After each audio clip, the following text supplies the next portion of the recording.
Cette vidéo vous est proposée par Pritel, l'opérateur mobile 100% utile.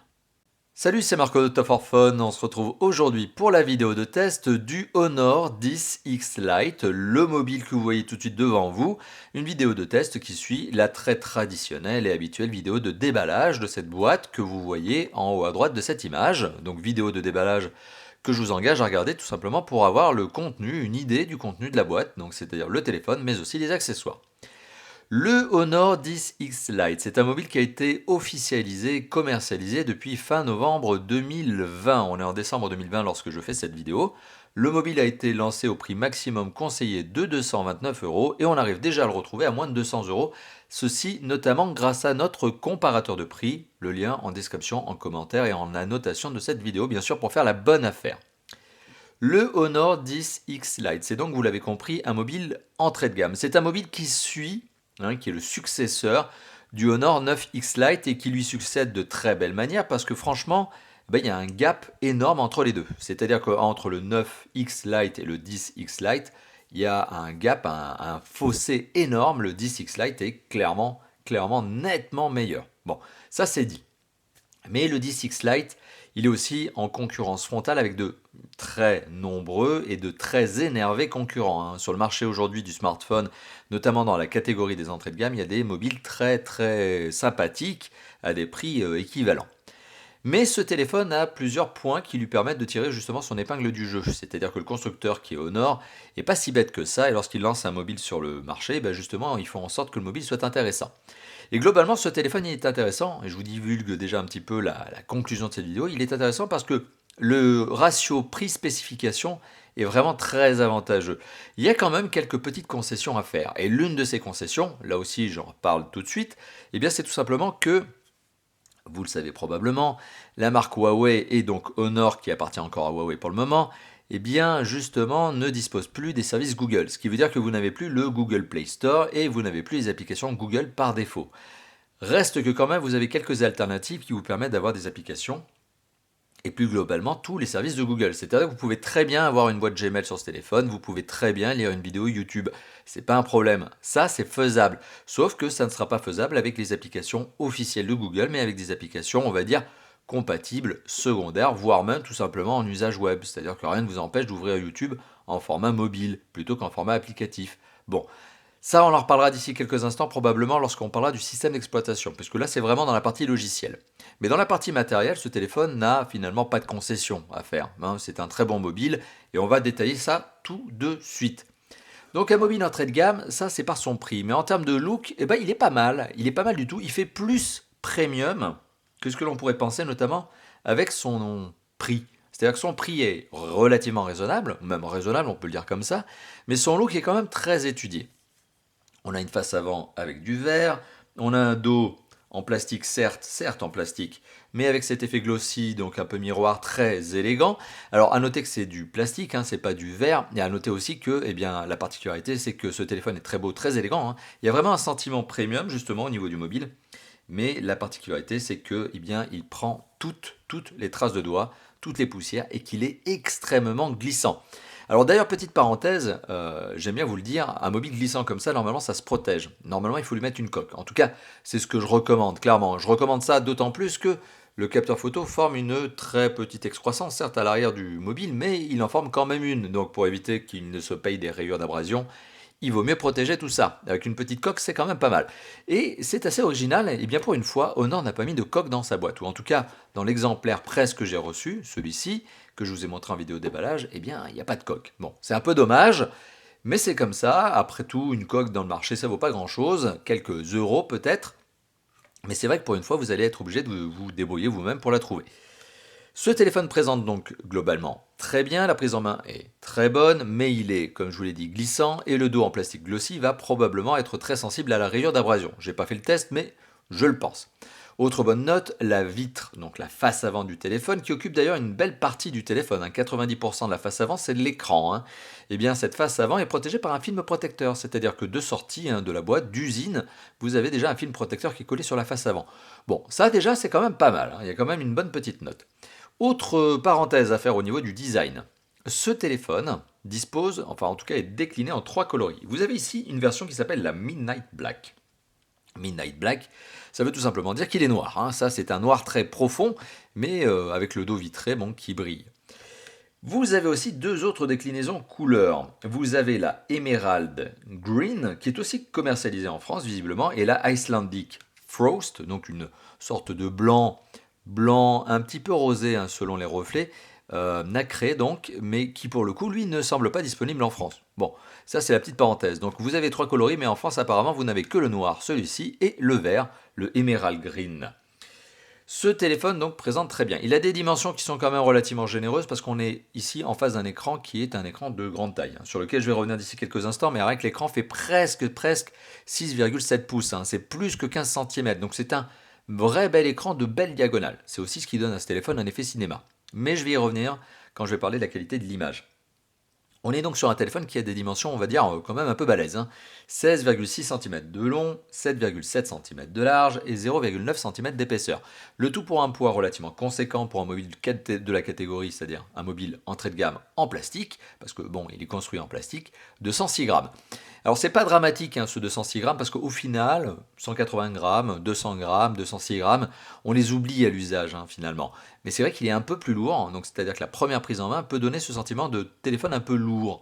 Mais bon, c'est comme ça. Et puis c'est pas très dérangeant à l'usage hein, finalement au final, comme je viens de l'évoquer, on l'oublie au fur et à mesure des jours qui vont suivre votre achat, votre utilisation, vous allez oublier ce poids.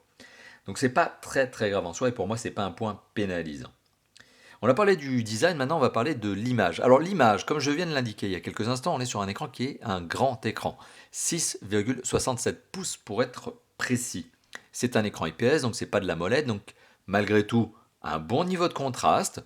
Une gestion des couleurs qui est plutôt bonne, pas trop de problèmes là-dessus. D'ailleurs, on a une bonne gestion du bleu pour éviter de trop vous agresser les yeux.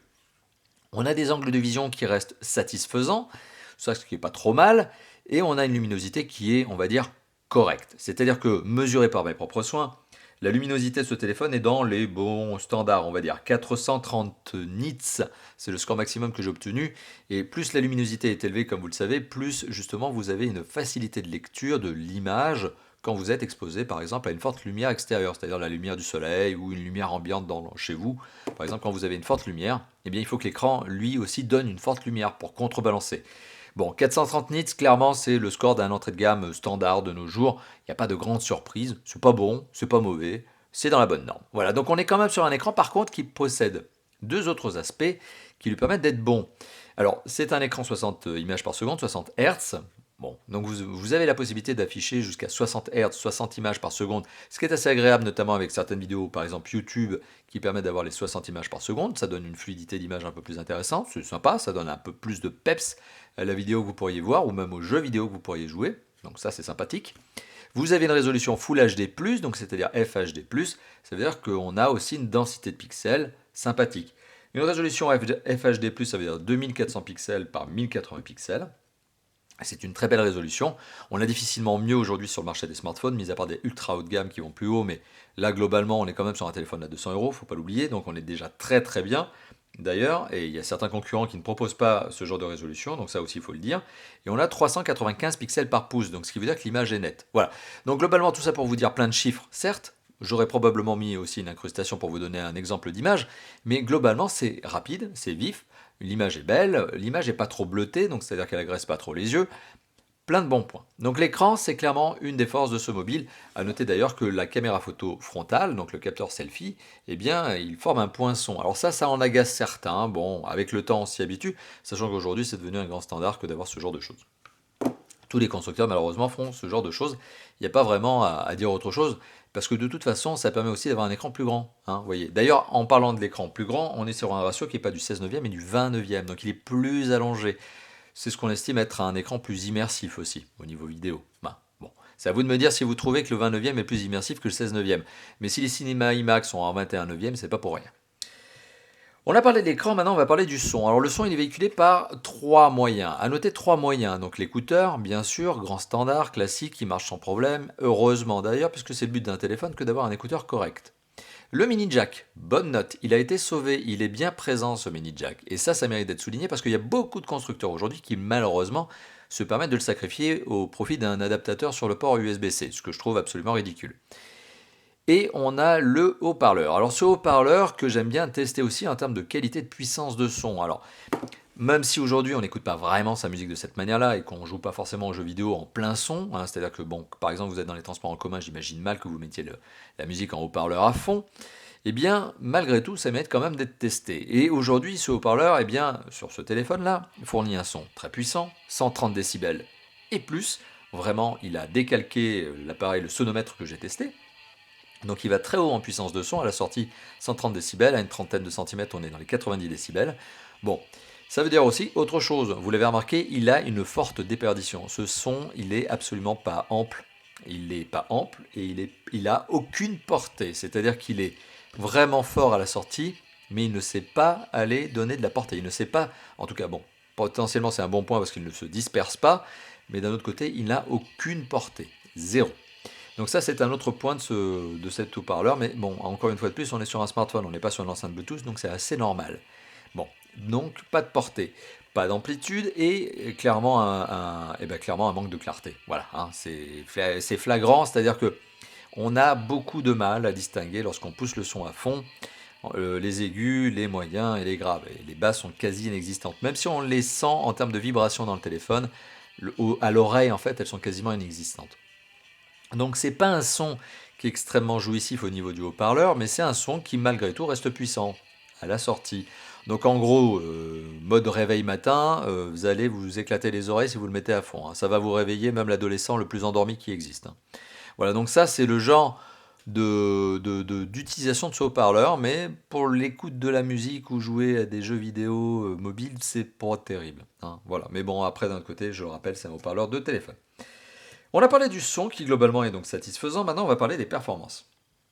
Alors les performances de ce téléphone, j'ai pu les valoriser comme je le fais systématiquement avec une application qui s'appelle Antutu. Antutu, voilà, qui donne le score de 160 802 points. Bon, on va arrondir à 160 800 points. Alors 160 800 points sont des performances qui sont liées notamment à des composants, hein, que Honor maîtrise très bien parce que notamment le processeur est un processeur maison. C'est un processeur qui s'appelle le Kirin 710. C'est un 8 cœurs et c'est chez Huawei et Honor qu'il est développé, ce Kirin. Voilà, donc c'est un processeur maison, c'est un 8 cœurs qui marche, on le voit relativement bien, qui est complété d'un processeur graphique qui est un Mali G51 MP4, donc ce qui amène quand même à dire que ce téléphone a un processeur certes maison, mais qui ressemble quand même pas mal à un Mediatek, qui est un des deux gros constructeurs mondiaux. Donc le Kirin 710A, on a aussi, et ça on le verra ici probablement apparaître, est-ce que je peux vous le montrer? Oui, on a ici 4 Go de mémoire vive, donc 4 Go de RAM, et pour la mémoire de stockage, on a 128 Go de ROM, sur lesquels je vais revenir d'ici quelques instants.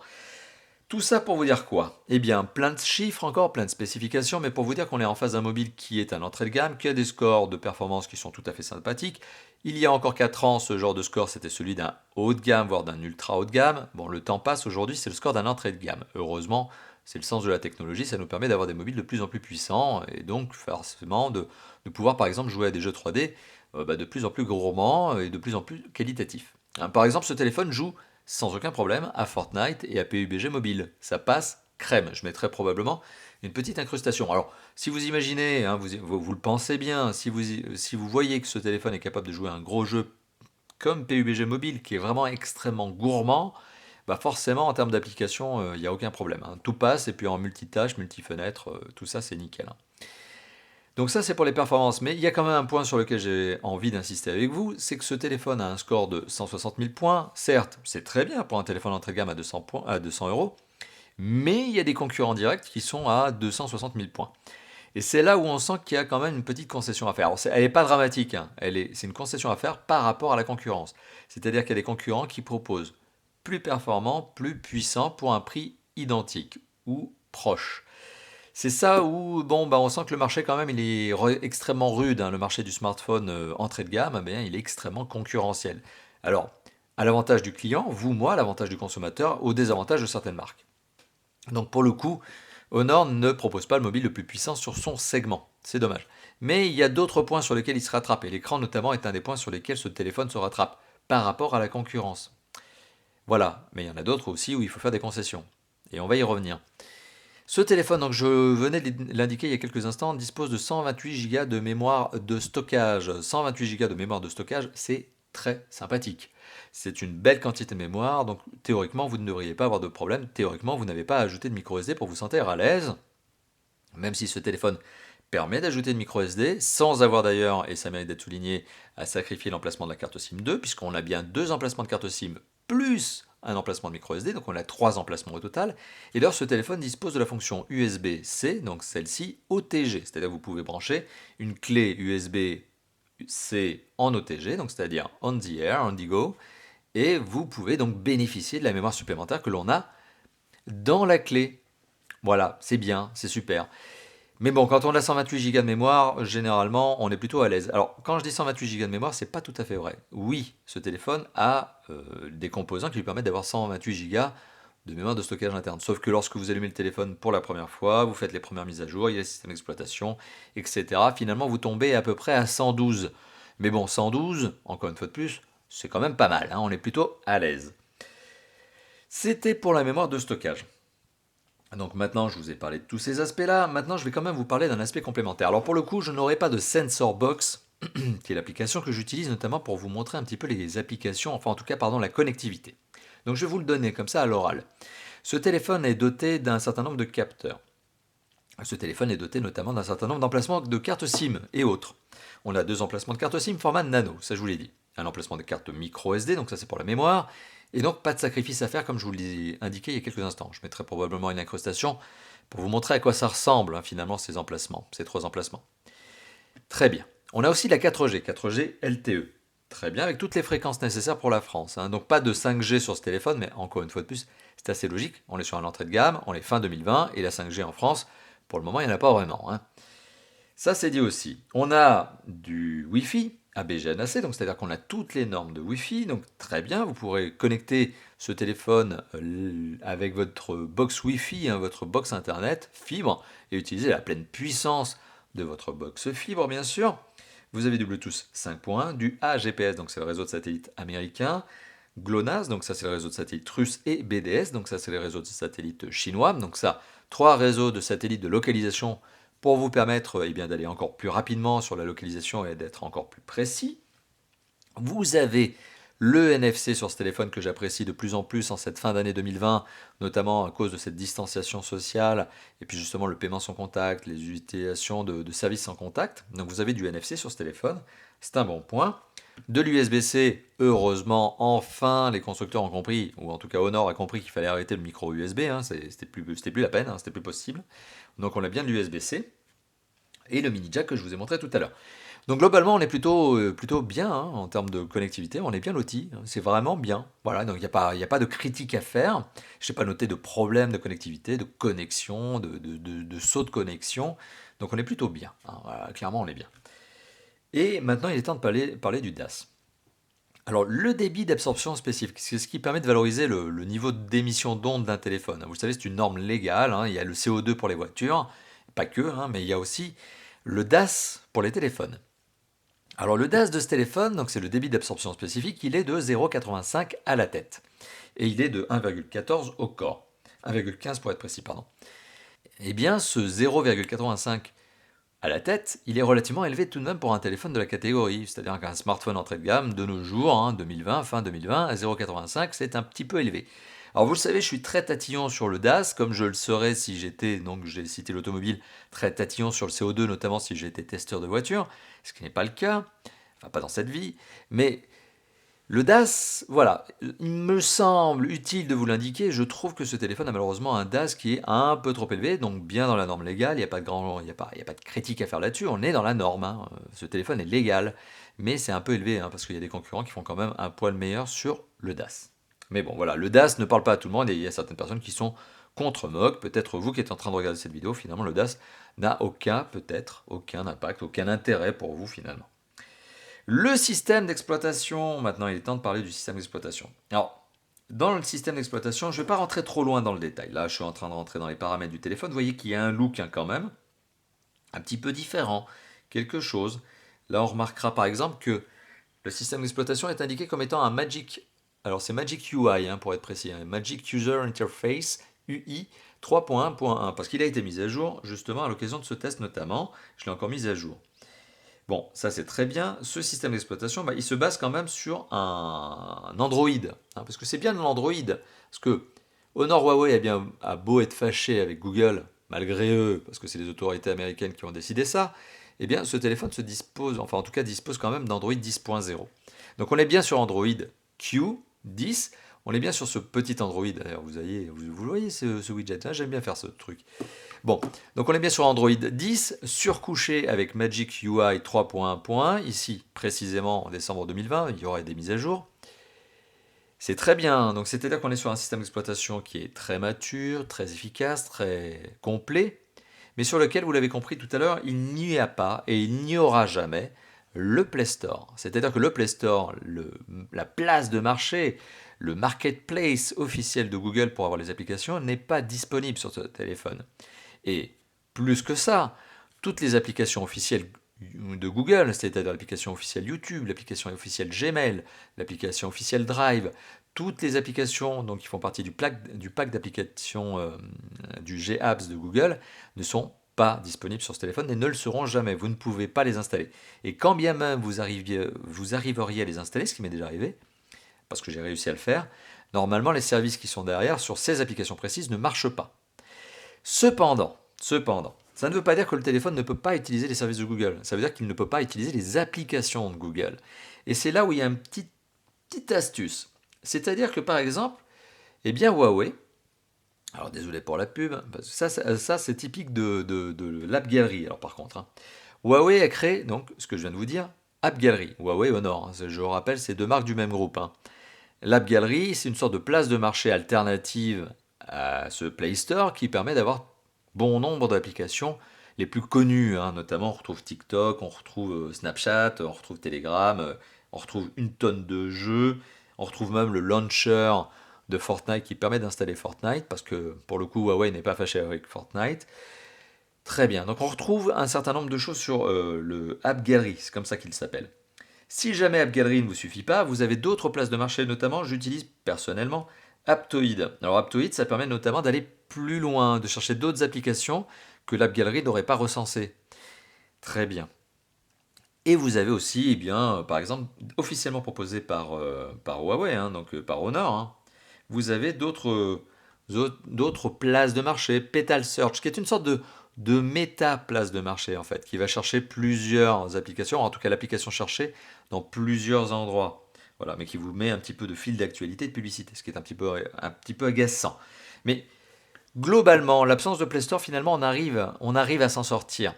Mais on ne peut pas se le cacher, l'absence de Play Store, l'absence des applications officielles Google est quand même agaçante. C'est vrai que certains utilisateurs vont s'enrager, vont s'agacer avec ce genre de choses, même si au final, l'usage n'est pas pénalisé, parce que comme je l'ai dit il y a quelques instants, on peut quand même ouvrir une boîte Gmail, on peut quand même accéder à ses emails, on peut quand même voir des vidéos sur YouTube, c'est pas le problème. Mais c'est les applications officielles de Google que vous ne pourrez pas utiliser sur ce mobile. Mais comme je l'ai dit il y a quelques instants, il y a plein d'alternatives. Il y a des alternatives au Play Store et il y a des alternatives aux applications Google. Les applications Google, par exemple, notamment YouTube, eh bien, il y a des alternatives. Il y a YouTube Vance, je crois, si mes souvenirs sont bons, qui est celle-ci que j'ai testée aujourd'hui. Il y en a d'autres. Il y a NewPipe, etc. pour remplacer YouTube. Et vous pouvez toujours voir les vidéos. Voilà, donc c'est ce petit sacrifice qu'il faut faire sur ce téléphone. Clairement, aujourd'hui, la concession à faire sur le Honor 10X Lite, clairement, c'est celle-ci. C'est-à-dire que pas de Play Store, et il faut pas galérer, mais il faut chercher, il faut faire une petite seconde de manipulation supplémentaire pour trouver la bonne application qui va bien. Et c'est ce qui justifie notamment le prix bas de ce téléphone par rapport à ses spécifications. Spécifications qu'on va continuer à regarder d'ici quelques instants, mais vous l'avez compris aujourd'hui, la principale concession à faire sur ce mobile, ça reste quand même cette absence de Play Store, ce bannissement Google. Voilà. Il est temps maintenant de parler de deux autres aspects avant d'arriver à la conclusion de cette vidéo que je vous ai déjà de toute façon présenté en début de vidéo, qui sont notamment la qualité photo et l'autonomie de ce mobile. Alors la qualité de photo de ce téléphone est accordée par 4 capteurs photo. Il y en a 4, donc il y a un 48 mégapixels, il y a un 8 mégapixels, il y a un 2 mégapixels et un autre 2 mégapixels. Le 48 mégapixels, c'est le principal, c'est celui qui va vous permettre de faire globalement toutes les photos. Vous l'avez en complément d'un 8 mégapixels, donc il y a un 8 mégapixels qui s'ajoute à lui qui est là pour les ultra grands angles. Donc c'est quand vous voulez mettre du paysage avec beaucoup de grands angles, ultra grand angle, vous avez un 8 mégapixels qui est là. Donc il n'est pas là pour faire beaucoup de détails dans les photos, mais il est là pour prendre de la largeur au niveau de la photo. Vous avez un 2 mégapixels pour l'effet macro, pour la macro, 40 cm de distance. Ok, donc vous avez un 2 mégapixels pour ça. 2 mégapixels c'est un peu faible quand même pour faire de la macro, mais en tout cas la distance de focale est bonne. Alors vous pouvez faire de la macro. Et vous avez un autre 2 mégapixels qui là pour le coup ne sert qu'à une seule chose, à gérer la profondeur de champ, donc à gérer l'effet bokeh. Du 48 mégapixels notamment.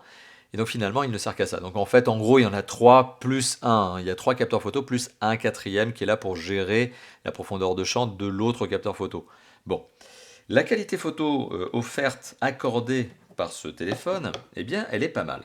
Alors il y a de l'intelligence artificielle, ce qui veut dire que par défaut, notamment le téléphone va chercher les meilleurs pré-réglages pour la prise de vue que vous êtes en train de prendre. Il va comprendre si c'est un paysage, si c'est un portrait, va bien gérer la profondeur de champ, calquer la photo, la netteté d'image sur le visage par exemple d'un petit bonhomme. Je mettrai des incrustations photo pour vous permettre d'avoir une idée de la qualité photo, mais globalement, la qualité photo offerte par les capteurs dorsales est bonne. Il n'y a pas d'aberration chromatique, il y a je trouve une bonne netteté des photos, un bon effet. D'ailleurs, la profondeur de champ est bien gérée, clairement, pas de surexposition et un effet gestion de la luminosité, donc mode nuit, qui est pas mal. Donc les 4 capteurs photo dorsaux, 3 plus 1, sont pas mauvais. Sont pas mauvais d'ailleurs à ce niveau de prix, c'est même un bon point. Donc clairement. La qualité du capteur photo frontal, là c'est autre chose. Alors coucou la caméra, la qualité du capteur photo frontal, là c'est autre chose. C'est un 8 mégapixels là aussi qui prend efficacement les photos, c'est rapide, c'est bien. Sauf que là aussi il est accompagné de cette intelligence artificielle pour l'aider à optimiser la qualité photo. Sauf que il a vraiment une tendance à se paumer avec la luminosité. C'est-à-dire qu'il ne sait pas gérer le trop de lumière ou le pas assez de lumière. D'un autre côté, c'est normal, c'est un capteur selfie, 8 mégapixels, il n'y a pas une débauche de technologie pour ce capteur 8 mégapixels frontal, mais clairement, il faut vraiment le prendre il faut l'utiliser avec des bonnes conditions lumineuses. Si vous avez trop de lumière, là, comme c'est le cas ici, trop, hein, c'est entre guillemets, hein, parce qu'on est dans les conditions studio photo, hein, des parapluies photo, des lumières photo, hein. Si vous avez trop de lumière blanche ou autre, il se perd et il va dans la surexposition systématiquement. Si vous n'avez pas assez de lumière, ça risque de donner une bouillie de pixels parce qu'il va avoir du mal, il va essayer de monter dans les ISO, ça va pas être terrible. Donc autant la qualité offerte par les capteurs photo dorsaux est bonne, ça c'est bien, c'est vraiment très bien, à ce niveau de prix c'est très satisfaisant. Autant la qualité photo offerte par le capteur frontal est à mon avis un petit peu décevante. Mais petit tricks pour vous, parce que d'ailleurs c'est une question qu'on me pose régulièrement dans les commentaires. On me dit est-ce que la qualité photo frontale est bonne? J'aimerais faire des vidéos, je veux faire des vidéos, je sais pas, sur YouTube, Snap, etc. On me pose ce genre de questions, mais il y a une astuce. C'est simple, vous retournez votre téléphone, vous prenez votre face avec ça, avec les capteurs principaux, et vous mettez ici un petit sticker effet miroir. Ben voilà, vous avez votre caméra. Donc il n'y a pas besoin d'avoir celui-là. Celui-là, s'il n'est pas très bon, c'est pas très grave. Ce qui compte, c'est cela. Voilà, donc la petite astuce, c'est le sticker, hein, le sticker miroir, et hop, ça roule. Et vous avez une caméra qui prend bien, une caméra au sens anglais du terme, donc c'est-à-dire un appareil photo qui se débrouille bien, et puis une caméra au sens français du terme, c'est-à-dire quelque chose qui filme. Voilà. Donc c'était la petite astuce de Papa Marco, hein. N'hésitez pas à me dire dans les commentaires ce que vous en pensez. Bon, tout est dit au niveau de la qualité photo, mais maintenant il reste quand même un usage sur lequel j'ai envie de m'attarder avant d'arriver à la conclusion. L'autonomie. Ce téléphone dispose d'une batterie de 5000 mAh. Bonne batterie. D'ailleurs, c'est devenu une mode. J'ai l'impression que sur les entrées de gamme, d'ailleurs, on a des meilleures batteries que sur les hauts de gamme. C'est assez marrant, j'ai l'impression que les constructeurs ont compris que il valait mieux aller dans l'autonomie. Bon. 5000 mAh, c'est une belle batterie. Ce téléphone a 2 jours d'autonomie. C'est-à-dire que on peut parfaitement, assez facilement d'ailleurs, atteindre les 2 jours avant la recharge, sauf si on est un hardcore gamer et qu'on pousse vraiment le Kirin 710A à fond tout le temps. Mais globalement, c'est un téléphone qui tient 2 jours avant la recharge. C'est un téléphone qui, pour 1 heure de vidéo consommée, donc 1 heure de vidéo vue, va consommer à peu près 10 à 12% de batterie, ce qui est vraiment pas mal, hein, c'est dans les bons standards pour un téléphone de cette catégorie.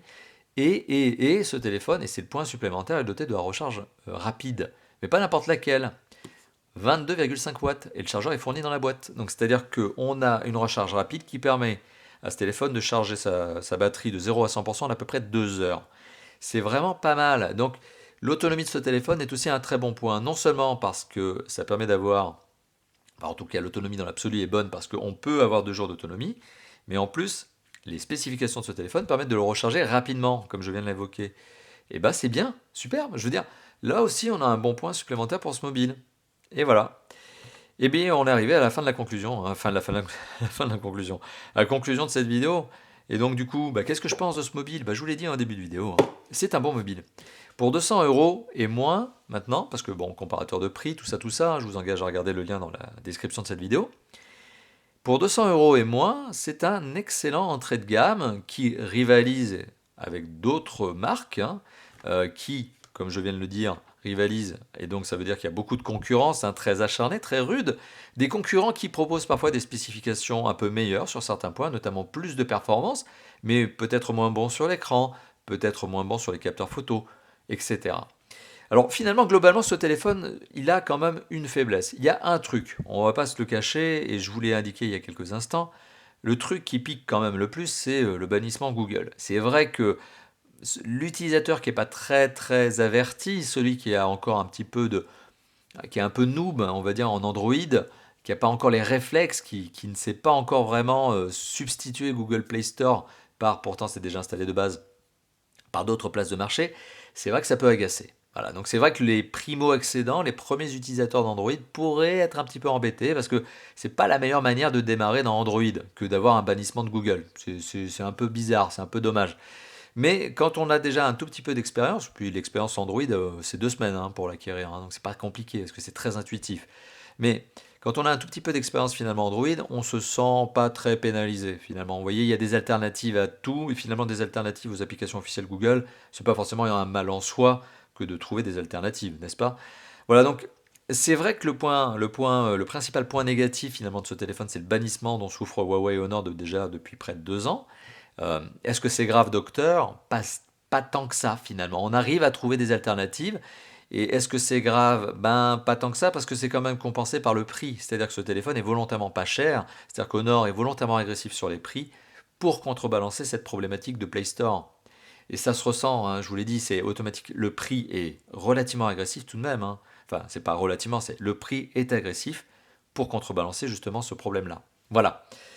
Je vous ai tout dit, on a fait un tour vraiment très exhaustif de ce téléphone, vraiment détaillé, une vidéo qui dure depuis une trentaine de minutes, comme d'habitude chez Top 4 Fun, hein, c'est comme ça que ça se passe, hein, des vidéos d'une demi-heure pour bien rentrer dans le détail, pour vous donner tous les aspects qui maintenant vous permettent de faire votre propre choix.